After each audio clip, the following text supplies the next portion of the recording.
أعوذ بالله من الشيطان الرجيم بسم الله الرحمن الرحيم أرأيت الذي يكذب بالدين فذلك الذي يدع اليتيم ولا يحض على طعام المسكين صدق اللہ العظیم۔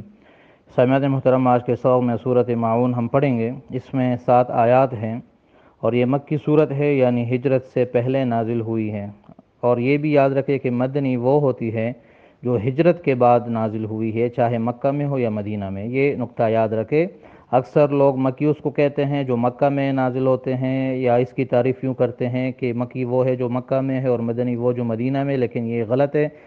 صحیح اس کی تشریح یہ ہے کہ مکی سے مراد وہ جو ہجرت سے پہلے نازل ہوئی ہے، چاہے مکہ ہو یا مکہ سے باہر ہو، کسی بھی مقام پر ہو، اور مدنی وہ جو ہجرت کے بعد ہو، چاہے مدینہ میں ہو یا مدینہ سے باہر کسی بھی مقام پر ہو۔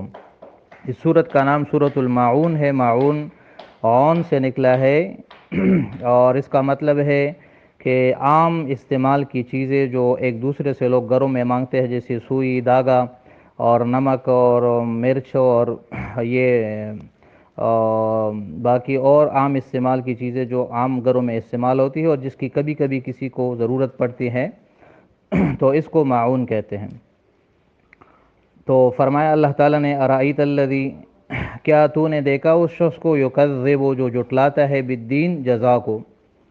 یہ خطاب اولاً نبی علیہ السلام کو ہے اور ثانیاً تمام مخاطبین سے ہے جو بھی یہ صورت پڑھے، تو ہر ایک سے کیا تو نے اس شخص کو دیکھا، یعنی تو نے اس شخص کو دیکھا، اس کے بارے میں جانتا ہے، یکذب، جو جٹلاتا ہے، بالدین، بدلے کو، یعنی جو قیامت کے دن کو جٹلاتا ہے۔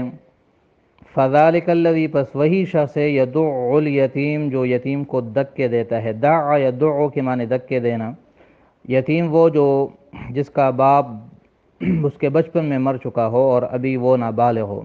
ولا یحض، اور وہ ترغیب نہیں دیتا، حض یحض کے معنی ترغیب دینا، ابارنا، شوق دلانا، علی طعام المسکین، مسکین کو کھانا کھلانے پر، یعنی نہ خود یتیم و مسکین کو کھلاتا ہے، نہ دوسروں کو کھلانے کی ترغیب دیتا ہے۔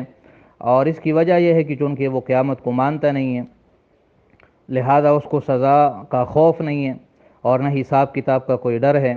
فویل للمصلین، پس ہلاکت و بربادی ہے ان نمازیوں کے لیے، الذین هم عن صلاتهم ساہون، جو اپنے نمازوں سے ساہون، غافل رہتے ہیں۔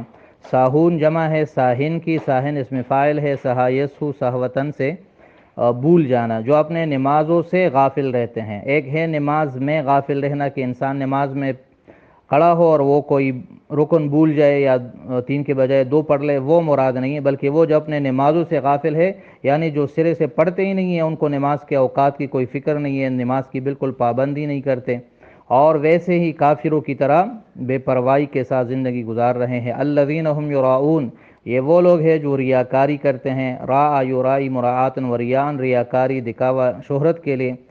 وَيَمْنَعُونَ الْمَاعُونَ، اور جو روکتے ہیں الماعون، عام استعمال کی چیزیں۔ سامعین محترم، اس صورت میں اللہ تعالیٰ نے اس شخص کی برائی بیان کی ہے جو آخرت کو نہیں مانتا اور قیامت کے دن کو جٹلاتا ہے، اور پھر فرمایا کہ اس غلط عقیدے کی وجہ سے اس کے اعمال بھی بگڑ جاتے ہیں، پھر وہ یتیم کی پرواہ نہیں کرتا، مسکین کی پرواہ نہیں کرتا، کسی بھی ایسے شخص کو وہ اہمیت نہیں دیتا جو مظلوم ہو، جو بے کس و لاچار ہو، چونکہ اس کا جو عقیدہ ہے وہ یہ ہے کہ بس جو کچھ ہے وہ جس کی لاٹھی اس کی بینس، اس کا وہ یقین ہے، اور اس کا اللہ پر اور آخرت پر اور سزا اور جزا اور جنت و جہنم پر چونکہ یقین نہیں ہے، اس وجہ سے وہ جو ہے کسی پہ ظلم کرے، کسی کو مارے، کسی کو اس کے حقوق نہ دے، اسے کوئی پرواہ نہیں، نہ حقوق اللہ نہ حقوق العباد۔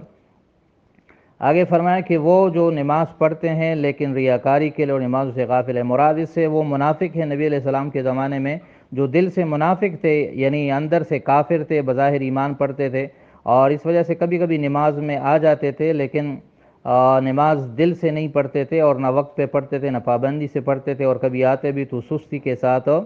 تو یہ فرمایا کہ ایسے لوگوں کے لیے ہلاکت و بربادی ہیں۔ یہ یاد رکھے، ایک اعتقادی منافق ہے، ایک عملی منافق ہے۔ یہ مراد اعتقادی منافق ہے۔ عملاً تو مسلمانوں میں بھی بہت سارے منافقین کی عادتیں ہیں، لیکن یہ جو صفات بیان کی گئی ہے یہ وہ ہے جو اعتقاداً منافقین ہے، اور عملاً اگر کوئی مسلمان بھی نماز سے غافل ہے اور اس کو وقت پہ نہیں پڑھتا اور ریاکاری کے لیے پڑھتا ہے تو اسے بھی ڈرنا چاہیے کہ اللہ تعالیٰ کہیں اس کو یہ سزا نہ دے۔ اور فرمایا وَيَمْنَعُونَ الْمَاعُونَ، معاون عام استعمال کی چیزیں، جیسے گھروں میں عورتیں یا مرد ایک دوسرے سے مانگتے ہیں، جیسے کبھی سوئی کی ضرورت، کبھی دھاگے کی، کبھی نمک کی، کبھی کسی اور چیز کی، تھوڑی بہت چھوٹی چھوٹی چیزیں جو گھروں میں لوگ ایک دوسرے سے عام طور پر مانگتے ہیں، تو فرمایا یہ ایسے بخیل ہے، یہ منافق اور کافر، اور ایسے حقوق اللہ اور حقوق العباد سے غافل ہے کہ نہ اللہ کے حقوق یعنی نماز جیسے بڑے عبادت کو وقت پہ ادا کرتے، اور نہ ہی عام لوگوں کے حقوق میں عام چھوٹی چھوٹی چیزیں نہیں دیتے، تو بڑی چیزیں اور بڑے حقوق کی بھی بطریق اولا پرواہ نہیں کرتے۔ تو یہ صورت معاون کا خلاصہ ہے، امید ہے آپ کو سب سمجھ آ گیا ہوگا، باقی انشاءاللہ کل پڑھیں گے۔